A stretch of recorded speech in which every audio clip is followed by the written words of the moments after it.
Hello and welcome to my channel English Learning Easy Tutorial। তো চলো আগের ভিডিওতে আমরা শিখেছি ইন্টারজেকশন সম্পর্কে। পার্টস অফ স্পিচ আমাদের শেখা কমপ্লিট। তো আজকের ভিডিওতে আমরা শিখব আর্টিকেলস সম্পর্কে। তো পার্টস অফ স্পিচের পরেই আমাদের কিন্তু আর্টিকেল শেখাটা খুবই জরুরি। তার জন্যই আমি কিন্তু পার্টস অফ স্পিচের পরেই আর্টিকেলের ভিডিওটা কিন্তু করছি। ওকে, তো চলো আর্টিকেল কি? আর্টিকেলের বাংলা কথা হলো সংযোজক অব্যয়। ওকে, তো সংযোজক অব্যয় কি না, এই আমরা কিন্তু এর আগে কিন্তু কনজাংশন পড়ি, যখন কনজাংশনের বাংলাও কিন্তু ছিল সংযোজক অব্যয়, আর আর্টিকেলের বাংলাও কিন্তু সংযোজক অব্যয়, কিন্তু দুটো কিন্তু সম্পূর্ণ আলাদা জিনিস। কীরকম দেখো, আর্টিকেল কিন্তু নাউনের আগে বসে। কীরকম নাউনের আগে? না, কাউন্টেবল নাউনের আগে। ঠিক আছে, তো আর্টিকেল তাহলে আমাদের কাউন্টেবল নাউনের আগে বসে। আর্টিকেল কিন্তু মাত্র তিনটি আছে। কি কি? এ, এন, দি। ওকে, এ, এন, দি এগুলো কিন্তু তো সব নাউনের আগে কিন্তু বসবে না। এগুলো কার কার আগে বসবে তার জন্য কয়েকটা নিয়ম কিন্তু জেনে রাখতে হবে। খুবই সোজা, ছোট করে বলবো। ওকে, তো এ এবং এন একটা যে কোনো কিন্তু নাউন একটা বোঝালে একটা আছে, সেটার আগে কিন্তু এ আর এন বসবে। আর দি কোথায় বসবে? না, কোনো নাউনকে যখন নির্দিষ্ট করে বোঝাবে তার আগে দা বসবে। ওকে, তো একটুখানি ভাগগুলো বুঝে নিই। একটা দুটো উদাহরণ চলো দেখি। কি? হি ইজ আ ডক্টর, সে একজন ডক্টর। এখানে দেখো ডক্টর এটা একটা নাউন, তার আগে এ বসেছে। গিভ মি অ্যান আমব্রেলা, ঠিক আছে, একটা ছাতা দাও আমাকে, তো আমব্রেলার আগে অ্যান বসেছে। The sun rises in the east, সূর্য পূর্ব দিকে ওঠে, সানের আগে দা বসেছে। প্রত্যেকটা কিন্তু আলাদা আলাদা, একটা এ, একটা এন, অ্যান আর একটা দা। তো কেন আমরা কোনটায় এ বসাবো, কোনটায় অ্যান বসাবো, কোনটায় দা বসাবো, এটা আমরা জানবো কী করে? এক্ষুনি আমরা জেনে নেব। দেখো, আর্টিকেল কিন্তু দুভাগে ভাগ করা যায়। কি কি? ইনডেফিনাইট আর্টিকেল আর ডেফিনাইট আর্টিকেল। ইনডেফিনাইট মানে অনির্দিষ্ট। অনির্দিষ্ট আর্টিকেল কোনগুলো? এ আর অ্যান। আর ডেফিনিট আর্টিকেল কোনটা? না, দা। ঠিক আছে, তো এ আর অ্যান কোথায় বসে? দেখো, এ বসছে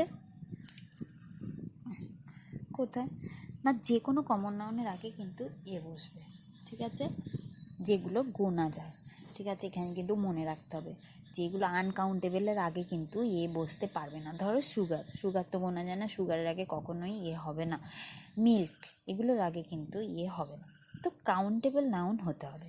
ওকে, তো তাহলে বোঝা গেল। এ একটা উদাহরণ দিয়েছে, I want a pen, pen countable. Okay, তো পেনের আগে এ বসেছে। অ্যান কোথায় বসবে? না, কমন নাউনের আগে ভাওয়েল থাকলে তার আগে অ্যান বসবে। একটাই উদাহরণ দিয়েছি, গিভ মি অ্যান আমব্রেলা। ঠিক আছে, অনেক উদাহরণ হতে পারে। তো এখানে আমব্রেলা দেখো ইউ আছে vowel, A, E, I, O, U, 5টা ভাওয়েল আমরা জেনেছি আগে, আমি এর জন্য ভিডিও করেছি ভাওয়েলের। তো এখানে ভাওয়েল আছে তাই অ্যান বসেছে। ওকে, দা একটু আগেই বলেছি যে কোনো নাউনকে নির্দিষ্ট করে বোঝালে কিন্তু তার আগে দা বসবে। এই উদাহরণটা আগেও লিখেছি, the sun rises in the east, সানের আগে দা বসেছে, নির্দিষ্ট করে বুঝিয়েছে তাই। ওকে, তো কয়েকটা ছোট ছোট উদাহরণ আমরা দেখে নেব। ইউজ অফ এ, এক্ষুনি বলেছি যে কাউন্টেবল নাউনের আগে এ বসবে, কিন্তু তাকে কিন্তু অবশ্যই কনসোনেন্ট দিয়ে শুরু হতে হবে। ওকে, তো কয়েকটা উদাহরণ কিন্তু দেখে নিই। প্রচুর প্রচুর উদাহরণ হবে, হাজার হাজার। কয়েকটা উদাহরণ দেখিয়েছি তোমাদের বোঝার সুবিধার্থে। ওকে, তো a dog, a cat, a lion, a pen, a pencil, a book, a chair, a table, a bench, a mirror, a rat, a bottle. তো এগুলো সব কটার আগে দেখো কনসোনেন্ট আছে শব্দগুলোর আগে। ওকে, অ্যানের ক্ষেত্রে কি হবে? না, এর ক্ষেত্রে নাউনগুলোকে কিন্তু কনসোনেন্ট দিয়ে শুরু হতে হবে, আর অ্যানের ক্ষেত্রে কিন্তু নাউনগুলোকে ভাওয়েল দিয়ে শুরু হতে হবে। ওকে, কি কি? এ ই আই ও ইউ সবাই জানি। তো কয়েকটা উদাহরণ আমরা দেখে নিই। An ox, an orange, an eye, an ant, an umbrella, an egg. Okay, আরও হবে। তো দুটোর ক্ষেত্রে কিন্তু ব্যতিক্রম আছে। কীরকম দেখো, এর ক্ষেত্রে আছে যদি কনসোনেন্ট দিয়ে উচ্চারণ হয় তখন আমরা জানতাম যে এ হয়, কিন্তু যখন এগুলো ভাওয়েল দিয়ে শুরু হবে কিন্তু উচ্চারণ কিন্তু কনসোনেন্টের মতো হবে, তখন কিন্তু এ বসবে। কীরকম দেখো, এ ওয়ান ডে ম্যাচ, এ 1 রুপি নোট। তো এখানে ও এর উচ্চারণ কিন্তু ওয়া হচ্ছে, ওয়া। তো ওয়া এ হচ্ছে বলে এখানে কিন্তু এ বসেছে, ওর উচ্চারণ ওর মতো হয়নি, তাই এখানে কিন্তু এ হয়েছে। ওকে, তো কনসোনেন্টের ক্ষেত্রে অ্যানের ক্ষেত্রেও সেম। অ্যানের ক্ষেত্রে কীরকম, যে উল্টোটা, যদি কনসোনেন্ট দিয়ে শুরু হয় কিন্তু উচ্চারণ যদি ভাওয়েলের মতো হয়। আগে আমরা শিখেছিলাম যে ভাওয়েল থাকলে অ্যান হবে, কিন্তু ভাওয়েল না থেকেও যদি ভাওয়েলের মতো উচ্চারণ হয় তখনও কিন্তু অ্যান হবে। কীরকম দেখো, an FRCS, an MLA, an MA, an SDO, an X-ray room. ঠিক আছে, তো এগুলো প্রত্যেকটা দেখো কনসোনেন্ট দিয়ে শুরু হয়েছে। এফ, এ হচ্ছে ফার্স্টে উচ্চারণ, এম ফার্স্টে এ উচ্চারণ হচ্ছে, এম আবার এমএল এর এম এ দিয়ে উচ্চারণ হচ্ছে, এস এর উচ্চারণ এ দিয়ে হচ্ছে, এক্স রে সেও এ দিয়ে হচ্ছে। তো সবকটারই উচ্চারণ কিন্তু ভাওয়েল সাউন্ড হচ্ছে ফার্স্টে, তাই কিন্তু এখানে অ্যান হয়েছে। ওকে, তো আমরা এ আর অ্যানের ব্যবহার কিন্তু আমরা জেনে গেছি, আশা করছি তোমরা বুঝে গেছো। এবারে ইউজ অফ দা এর ব্যবহার। দা কোথায় কোথায় বসে কয়েকটা আমি বুলেট করে লিখেছি, ছোট ছোট করে, একটুখানি জাস্ট রিড করলেই তোমাদের মনে থেকে যাবে। পৃথিবীতে একটিমাত্র বিদ্যমান বস্তুর আগে, মানে যেগুলো পৃথিবীতে একটা আছে। কোনগুলো একটা আছে? চাঁদ, সূর্য, এগুলোই তো পৃথিবীতে একটা আছে। তো এগুলোর আগে কিন্তু দা অবশ্যই বসবে। ওকে, সমগ্র জাতি বোঝাতে, যে কোনো জাতি, মানব জাতি, ধরো এখানে গরু লিখেছি, গরু, সমগ্র গরু জাতিটাকে বোঝাবে, তখন কিন্তু দা বসবে। যে কোনো ফল, যে কোনো জিনিস সমগ্র বোঝালে কিন্তু সেখানে দা বসবে। The cow is a domestic animal, the mango is our national fruit. এগুলো কিন্তু পুরো সব আমকেই বোঝাচ্ছে, তো এখানে দা হবে। ঠিক আছে, যে কোনো নাউনকে নির্দিষ্ট করে বোঝাতেও কিন্তু দা হবে। দেখো, দ্য পেন ইজ মাইন, এটা আমার পেন বা পেনটি আমার। এখানে দ্য বয়েজ আর প্লেয়িং, ছেলেরা খেলছে।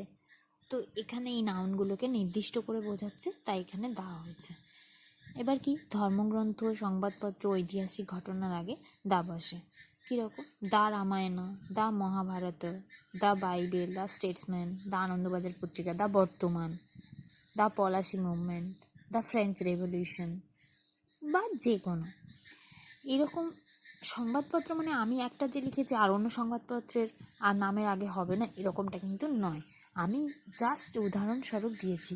ধর্মগ্রন্থ মানে যে কোনো ধর্মগ্রন্থের নামের আগে কিন্তু অবশ্যই দা হবে। ওকে, এরপরে চলে আসি জাতি, সম্প্রদায়, রাজনৈতিক দলের আগে দা বসবে। ঠিক আছে, তো কয়েকটা উদাহরণ দেখো, the Indians, the Muslims, the Hindus জাতি, দ্য মুসলিমস জাতি, দ্য ইন্ডিয়ানস, দ্য রাশিয়ানস, এরকম সবার আগে কিন্তু দা বসবে। দ্য বাঙালিস জাতি, দ্য কংগ্রেস পার্টি, রাজনৈতিক দল বলেছি, দ্য ভারতীয় জনতা পার্টি, দ্য টিএমসি মানে তৃণমূল কংগ্রেস, মানে যেগুলো পার্টি আছে সব পার্টিগুলোর আগে কিন্তু দা বসবে। সব সম্প্রদায়ের আগে দা বসবে, সব জাতির আগে দা বসবে। ওকে, তো বোঝা গেল। কোনো বাদ্যযন্ত্রের নামের আগে দা বসবে। কীরকম, the piano, the flute, the harmonium, যে কোনো বাদ্যযন্ত্রের নামের আগে দা বসবে। ওকে, নেক্সটে আমরা চলে যাব যে কোনো অ্যাডজেক্টিভ নাউন রূপে ব্যবহার হলে। কীরকম, the rich are not always dishonest, মানে ধনীরা কিন্তু সবসময় অসৎ হয় না। দ্য পুয়ার আর অনেস্ট, গরিবরা সৎ। এখানে ধনী গরিব প্রত্যেকটাকে কিন্তু জাতি, এই ধনী গরিব এগুলো অ্যাডজেক্টিভ, তো এইগুলোকে কিন্তু আমরা এই বাক্যে কিন্তু নাউন হিসেবে ব্যবহার করছি, তাই তার আগে দা বসানো হচ্ছে। ওকে, আর আর কি হতে পারে না, নদী, সাগর, পর্বতমালা, সাগর, দ্বীপপুঞ্জ, বিখ্যাত অট্টালিকা, অন্যান্য জিনিসের আগে দা বসবে, অন্যান্য বিখ্যাত জিনিসের আগে। কীরকম দেখো, কয়েকটা উদাহরণ দিয়েছি।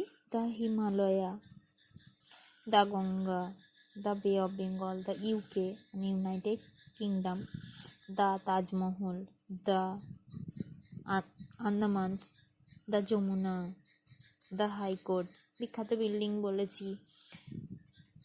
তারপরে পর্বতমালা, হিমালয়া, নদী, গঙ্গা, সাগর, বে অফ বেঙ্গল, এরকম যেগুলো একটা করে আছে, যেগুলো পর্বতমালা মানে কোনো নির্দিষ্ট জিনিস এবং বিখ্যাত জিনিসের আগে দা বসবে। আর কোন কোন নির্দিষ্ট জিনিসের আগে সেগুলো একটু একটু মনে রাখলেই হবে। ঠিক আছে, তো আশা করছি তোমাদের আর্টিকেল সম্বন্ধে কিন্তু ধারণা খুবই ক্লিয়ার হয়ে গেছে। আশা করছি তোমরা ভিডিওর মধ্যে কিন্তু বুঝতে পেরে গেছো। তো যদি আমার ভিডিও ভালো লাগে তাহলে অবশ্যই আমার ভিডিও লাইক করো, আর যদি তোমাদের কোনো প্রশ্ন থাকে কমেন্ট বক্সে অবশ্যই জানাতে পারো, আর আমার চ্যানেলকে সাবস্ক্রাইব করে আমার পাশে থাকতে পারো। ঠিক আছে, তো আজকে ভিডিও এই পর্যন্তই। সকলকে ধন্যবাদ জানিয়ে এখানে ভিডিও শেষ করছি। নমস্কার।